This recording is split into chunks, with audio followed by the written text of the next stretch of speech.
I think most people would agree that often the hardest part about woodworking is just getting started and sometimes knowing what to make.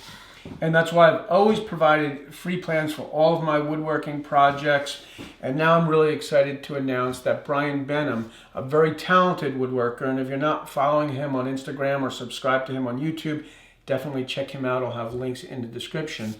Brian is now redesigning my hand-drawn plans into professional SketchUp plans. These plans, starting with the blanket chest, will have exploded drawings, material lists, cut lists, molding diagrams, everything that you need to make a professional project. My goal is really to get people out in the shop and making something. I've been woodworking since 1986, so it's very natural to me to get out here and start building and start designing things.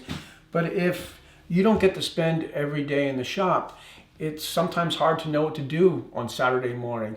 The idea here is you can download these plans, everything is free, and have your materials, and that way when you get out in the shop on Saturday morning, you're being productive. If you do check out the blanket chest video that I posted in 2014, I'll have a link to the playlist in the description, you'll see that not much has changed in this shop as far as tools go. I have changed the backdrop to make it look a little bit nicer, but for the most part, I'm still using the same tools in the same shop. My point is you don't need a huge shop and you don't need a bunch of fancy tools. Most of the tools that I've been using, I've collected over the past 30 years, basically acquiring one tool at a time as I've needed it. My table saw was used, I bought it 25 years ago for $1,500. My bandsaw is probably 30 years old. My jointer is probably 20 years old.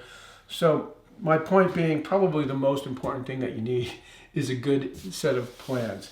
So if you do end up building the blanket chest and you post it on Instagram, use the hashtag #JohnPetersBlanketChest, and that way we'll be able to see all the different blanket chests that people all around the world have built. So that's all for now, just a quick announcement. As always, thanks for tuning in, and I'll see you next time. This is an abbreviated version of the Blanket Chest project. To see the full how-to video, click on the link for the playlist in the description and find free plans on my website.